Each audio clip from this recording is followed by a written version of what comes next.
Hello everyone, welcome to another video. It is me, Desiree, and this video was a direct request from one of you guys. You left me a comment saying that your husband had bought you a ponytail palm and you didn't even think you liked ponytail palms before, but now you really love it, and said that it would be fun to see me do something similar. So these are plants that I never ever thought I would like, ever. But now that I have them, I love them. I'm so happy that it's changed and I've stopped hating them and I love them now. I have so many. I brought in a whole bunch of plants to talk about. We'll see how many I get through before it becomes just like a whole marathon. But the first plant I want to talk about that I never in a million years would have thought that I would love is cactus. I never liked cactus. I thought it was kind of just like, really? You like cactus? I just never understood it. I thought it was like all boring colors, dry, ugly, doesn't do anything, it doesn't grow that fast, it just kind of sits there and takes up space. That's truly what I thought cactus did. But yeah, things have changed since then. I love cactus now, and I always have to resist the urge to buy another one because I don't have a lot of space left for more. I keep all of them on my south-facing windowsills. I have two windowsills there. One of them is completely full. The other one, my east-facing windowsill, I have a whole bunch of cactus living there too, and they're all doing great. I actually have a video that I did on all of my windowsill plants. I'll link that in the description box in case you want to see all of them. I just brought in one here for visual aid.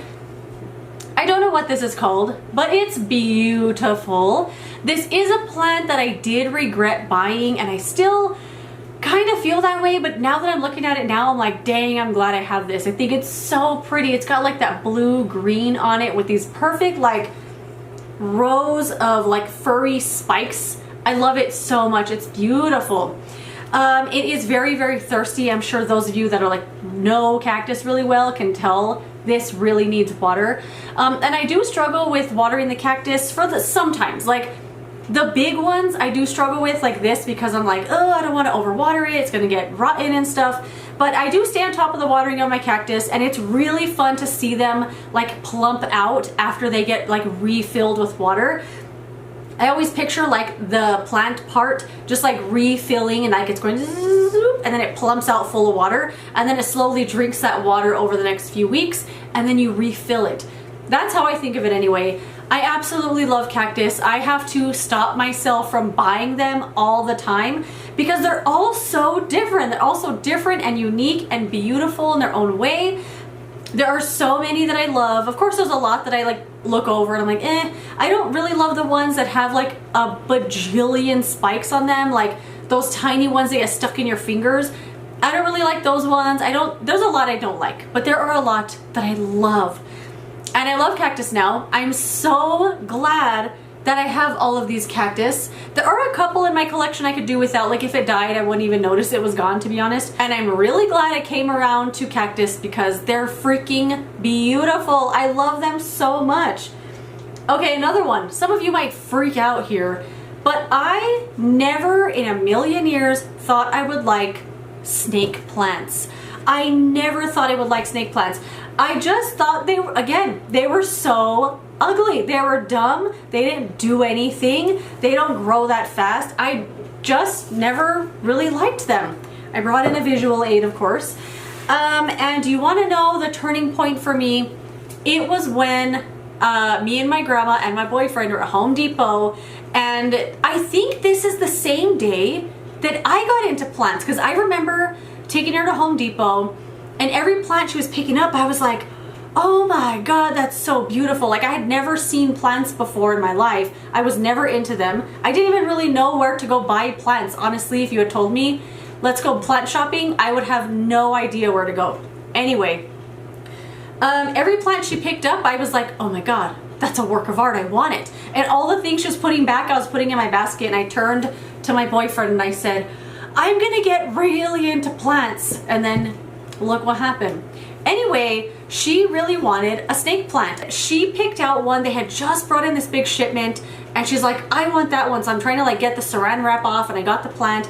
And ever since then, I admired the one that she had so much because I was seeing it with new eyes. Like every time I had seen this plant before, maybe it was just like in an office, it looked fake, it was full of dust. Like maybe I just never saw one that looked good, I don't know.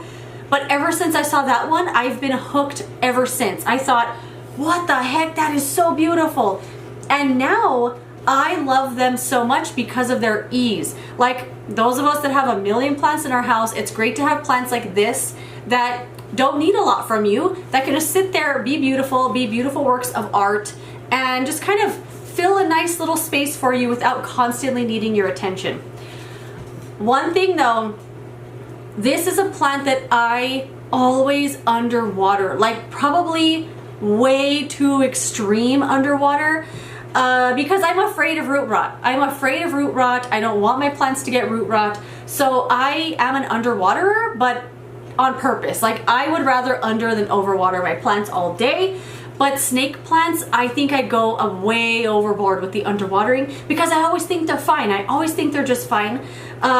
This one I'm pretty sure needs water. I find that when it starts like splaying out like this, it just feels kind of like funny. I think it needs water. Also, if you're seeing dry leaves on a snake plant, you're probably underwatering it. At least that's my theory. I always think like, well, they sucked this leaf dry of water to like get water to the plant, then you're definitely underwatering it. Let's see if I could peel that off.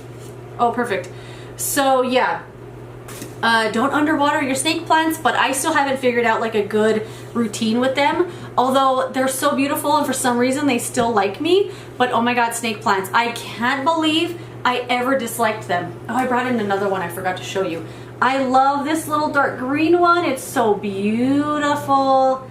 Love this one. This one I watered not too long ago, so I think this one's okay, but this one definitely needs some water. Okay, so the next plant I want to mention, I have never liked the way that these plants look. I'm sure you might be able to tell what it is from here. I've never liked the look of these plants. I've always thought, same thing. That's so ugly. Why would anybody buy that? It's just so bizarre looking. And you know what made me come around to this plant? Jenna Marbles. I watched her plant tour of her house one day, and I've watched it like 30 times probably. But anyway, she's doing a tour outside of the plants she has outside, and one of them is a ponytail palm. I don't know if I've ever showed this in a video, but she had one of these living outside, and she mentioned that the trunk of the plant, this big thing here, is what holds a lot of water. And I have found that to be true. I have absolutely fallen in love with this plant. I wish I could have written down when I bought every plant, because I would love to know how long I've had this, but I have no concept of time. Like, I could have bought this last month and I could have bought it 2 years ago, and for me it'll feel like the same amount of time. I have no clue. But I feel like I've had this since last year. I feel like I bought it last year, but who knows really. I absolutely love it. It's beautiful. No, I did have it last year because I kept it outside almost all summer. I think I bought this last summer. Anyway, I wanted one so badly because I wanted to keep it on my front porch. I wanted it to just live outside and be beautiful, and then I bring it in the winter. I kept it outside all summer long last year and it was doing great.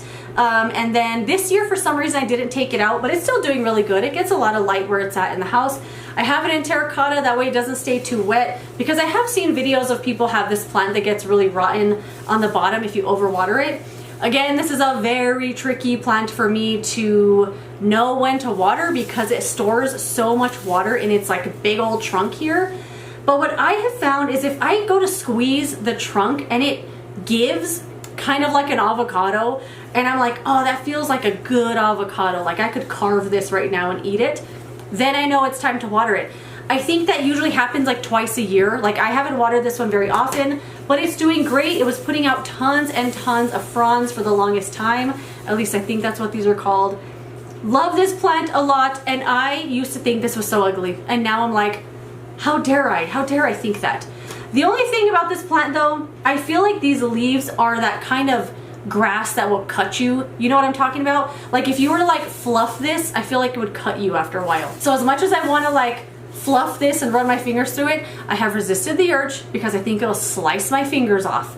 But yes, love this plant. I never thought in a million years I would own this, because I don't know, it's just so bizarre. Now it's like my little baby. It's my statement piece in my little room in there. I love it so much. I guess I don't have to put it down.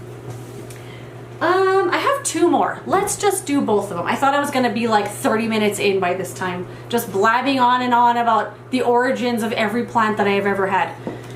Okay, another plant that some of you might freak out about, like, I can't believe you never liked that, is the good old Pothos. Yes, I never thought I would ever buy a Pothos. I have always thought this was like the most, okay, even as someone who didn't know anything about plants at all, even I knew that this was like a basic plant. Like, you have only Pothos in your house? So basic. Anyway, I've obviously changed my mind. I absolutely love Pothos now. I'm so glad that I have it because it's just so beautiful. My grandma has one that is so beautiful. She has it in a pot with no drainage, and it's been in that pot forever, and it is just so big. And every time I go over, she's like, look how big my plant is. Like, it's taking over her whole table. Like, this one is 2 different ones. It's a jade Pothos and a golden Pothos here. These are both in separate pots, and they were looking really scraggly, so I just put them together, and I think it looks a lot nicer. Just really big and full and beautiful. There are a couple yellow leaves here. Let me take those off. I don't think this is like an indestructible plant like a lot of people say. A lot of people say it's a beginner-friendly plant, and I guess so, but you can kill any plant, you know, like it's not indestructible at all. It is a thirsty plant. If I let this go like even a day without water, the whole plant is like falling over the pot like a peace lily, but it always bounces back for the most part. Most of the time if I underwater this, it's gonna lose a leaf. A leaf's gonna turn yellow, like that one I just popped off. And that's why most of the leaves fell off of both of these plants, because I was underwatering it so much. But that's definitely just my problem, you know. I'd rather underwater than overwater, and if I lose a leaf because of it, so be it, you know. But yes, Pothos, I can't believe I used to dislike this and never ever thought I would buy one. Let me show you one other one I have. And then this is my big boy Cebu Blue. This was one that I found at Walmart probably over 2 years ago at this point. I beelined for it. I saw it like a beam of light just hanging, and I was like, oh my god! I could not believe I found this there. This has grown so insanely since I've had it. It's weird because it didn't do anything for a long time, and for some reason last winter it exploded with growth, so much so that it's hanging to the floor now because I have this on a side table in the living room. I had to cut a whole bunch of pieces off. I put them in water, I potted them into a new plant, and I've done that multiple times on this already because it just grows and grows and grows, and I can't believe I ever disliked this plant because now it's the love of my life. I have one more that I want to mention. I know what you're thinking. The little fiddle. I have mentioned this many times on my channel. It's one of my favorite plants that I've ever owned. I love it with all of my heart bone. It's the best plant ever. It's so beautiful. But I never liked Fiddle Leaf Figs, and I still don't like the big tree ones. I think they're just kind of like, I don't know, I just don't like them. I don't like the look of them. They grow all like this. Whatever. Everyone can like different things. And I never would have bought this. Oh, is that a crumb? Anyway, I never would have bought this on my own. My boyfriend bought this for me. And when he brought it home, I was like, oh my gosh, like you bought me a plant that's so nice. I immediately freaked out because it was a little fig, and I knew they were so fickle and they're crazy and all their leaves will fall off for some reason if you just look at it wrong. And I panicked and I was like, oh my god, I can never kill this plant. He bought it with me with his hard-earned money. And it's been doing great. It's been doing great ever since. I love it. It's one of my favorite plants that I own. I'm so glad that I have it. I am crazy about this plant. It's absolutely beautiful. I did make a mistake with it recently because I'm an underwaterer, you know. I always forget what the plant looked like when it was freshly watered. It was plump and full of life, because slowly the leaves are gonna fall. They're gonna be this way now. They're gonna be turned down rather than up. Like this leaf here, it's soon gonna turn like this. And I just thought that's how it always looked, and I picked it up one day and I was like, oh my god, that plant needs water. So I was so sad because probably 15 leaves fell off of it, and I felt so bad because I left it without water, but I don't know why, I just thought I had already watered it or something. I don't know what's wrong with me, but yeah, that is it. I love this plant with all my heart. I'm so glad I have it. He's my little fig baby, and I love him very much. But that is it. Those are some plants I never thought I would own, and now I'm so glad that I do. They bring me so much joy. I love looking at them and hugging them and fluffing them and picking them up and spinning them around in a meadow. I love them so much. I'm so glad they're in my life. But that is it. Let me know some plants you never thought you would own, but now you're so glad that you do. And I would love to know where you got it. Was it a gift? Was it something that you never thought you would buy, but now you've like grown to love it? I would love to know. But that is it. Thank you so much for watching this video. If you enjoyed it, don't forget to give it a thumbs up. Subscribe so you don't miss my next one, and I will see you later in another video.